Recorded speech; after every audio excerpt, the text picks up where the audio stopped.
Hey, it's Soul, and this is Warcraft Weekly. You can help support the channel by liking this video, subscribing for more WoW coverage, and catch me where I'm live. We're going to jump right into the updates for this week, but before that, I want to plant a question in your heads. And here it is. Is World of Warcraft giving us a bit too much content right now, to a point where it's starting to compete with itself? There's been a lot of chatter, more than a few blog posts and videos on this topic. I even talked about it a little bit the other week, but we'll hold on to that thought while we get to what's good. This latest 1207 build helped to flesh out a bit more of what to look forward to. This week, the Nagtal, I think that's what it's called, the Nagtal mini-zone opened up to round out what's going to be a series of these zone rotations, offering us a bit more variety in outdoor PvE content. I finally got a chance to play through it this week, and I'll share what I've learned. There are two versions of each of these zones. There's a normal version, which is accessible for both leveling and max level characters, and a heroic mode that needs to be unlocked. The normal mode is pretty accessible, while the heroic is written to need an item level of like 274, which is pretty high. The heroic version has familiar trappings to the heroic world tier from the Legion remix, but I should remind you that this is not the Legion remix, because, well, in the remix you can fly, and at least at the moment, we can't fly in these new zones. There might be ways to travel around more quickly, like I saw some flying ships in the sky in this zone at least, but so far I don't know what to make of it. The size of the zones covers an area larger than Siren Isle from the War Within, if you remember that one, and there are main roads that cut through the major locations. Heroic difficulty offers additional elite mobs, there are more abilities they have, and a pretty sizable bump in health on mobs.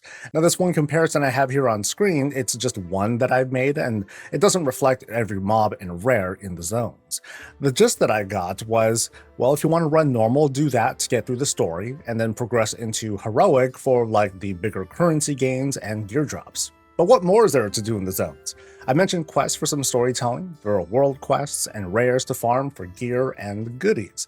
The repeatable thing to farm for, it's more of these field accolades, which is pretty interesting actually. This is one of the few times off memory where more features are added to an expansion, but the currencies that are used, they still overlap. So it's kind of an answer to outcry over needing so many different currencies. And we can consider how Void Assaults and Ritual Sites and now this upcoming zone content, it all ties into this single currency.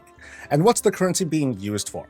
We have a black version of the endgame armor set, we have additional weapon transmogs, we have mounts and pets, and some of these are locked behind achievements, so you'll be here for a bit cracking skulls.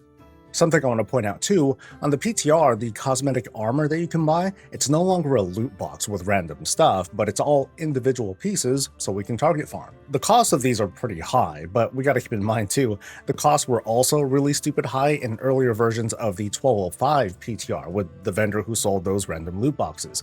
So I expect some changes over the next month or so as long as folks bring it up.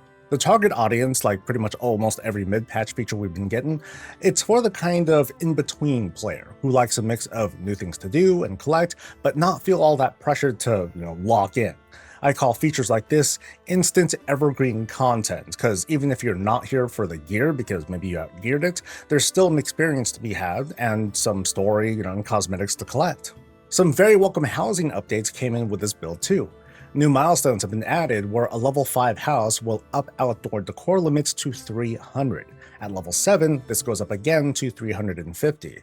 Now, I'm reading into this a bit much, but I think it sends a message from the housing team. Now, they could have added a level 10, and gated the outdoor limits behind that. And I would bet that while, there definitely would be some grumbling, I think players would have just accepted that as like, okay, this is the new goal to strive for. But instead they added this milestone to earlier levels. So in a way, they're grandfathering this into folks who are, they're in it, they've been doing stuff, but they weren't trying to like super grind through all the levels. Couple this with how a lot of lighting now works outdoors, and we get that much more flexibility, although let's not get too excited. Let me demonstrate here on screen the outdoor lighting restrictions. And you can see on screen how there's this minimum distance between light sources. You made an illegal move when the circles start showing you how much clearance you need to give.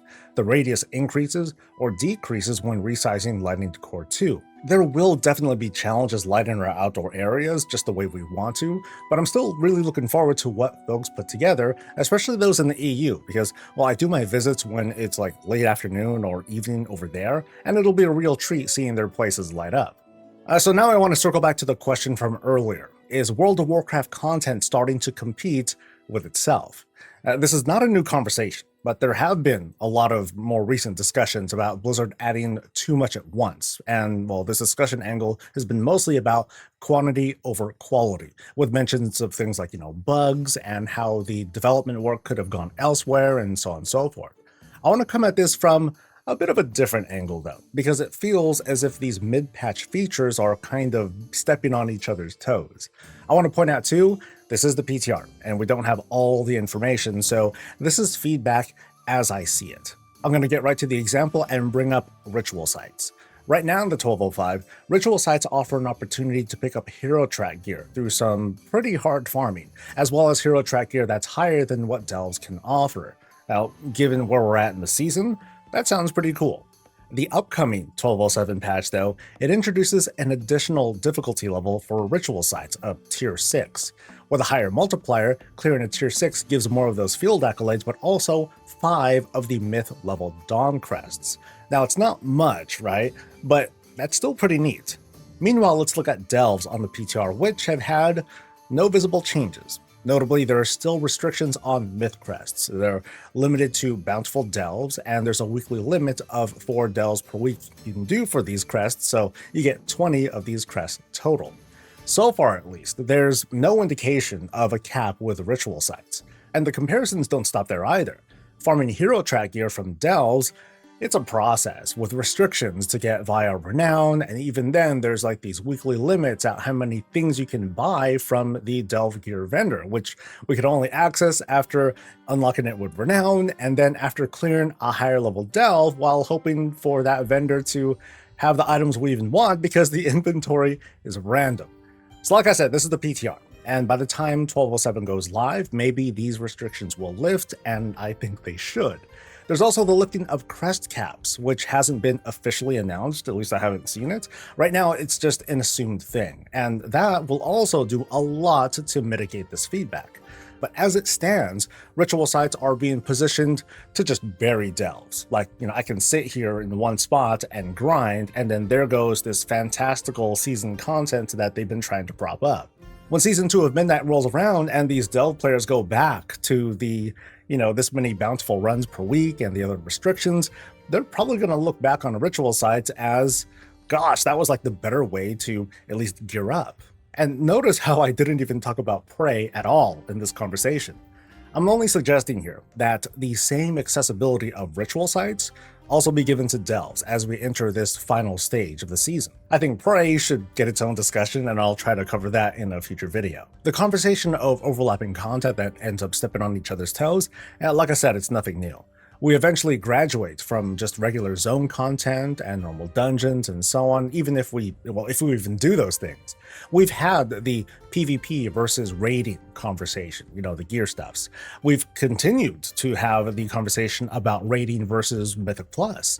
Ritual sites versus delves, it's a different conversation, sort of. It involves a lower bracket of gearing, but it's at least worth a discussion because to me it feels a little weird. When we take a few steps back at the whole experience, though, all that Midnight Season 1 will have to offer by the time 1207 is out, I think we're eating pretty good. If you haven't noticed already, the gearing bar has been raised. We're well into this new approach where hero track gear is a much easier reach goal for mid-level players. It's narrowing the item level gap between them and top gamers more than Dragonflight and War Within. There are a lot of different things to do, that offer experiences and rewards, sometimes with zero player power behind them, that make each activity a bit more distinct from the next. The common thread between maybe 90% of this content is we don't have to lock into all of it at once. Of course, a player coming into the season later in its timeline, though, no doubt they're going to feel confused, and that's a different problem.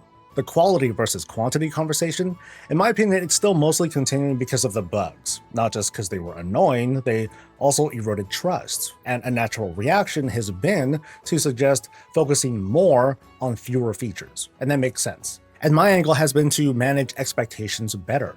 A longer scheduled maintenance with a known issues list, regardless of how much they're trying to pack into a patch, is both practical and honest. That's the show, and I'm actually kind of nervous for next week. We have another full round of visits. This is actually the fastest I've ever seen the queue fill up, but I'm also adding in a much requested feature, and that's to give some live feedback. I added the question on the sign-up sheets for people to opt in to me giving feedback during these visits, and they made their wants known. So what's going to happen with these? During a visit, I might make some recommendations on lighting, or how a room that seems empty can maybe be filled out a little bit more. Maybe I'll comment on how there might be a bit too many of these little reading spaces, or maybe I'll just mention how to make an awesome scene look a little bit more awesomer. So it's still going to retain like 95% of the positive energy and the exploration and the crazy stories of Britnifer and Catherine with a Q. You have to be there to like really understand, okay? So let's give a huge shout out to the owners, whose places we got to see around Azeroth, and our fellow friends in chat joining me for the visits. Much love to our fellow patrons for the continued support, and we can't forget about you, viewer. You made it to the end, you fed the algorithm. Thanks again for letting me be a part of your day. Please like this video, subscribe for more WoW coverage, catch me live, and I'll catch you later. Stay safe, stay healthy, and stay breezy.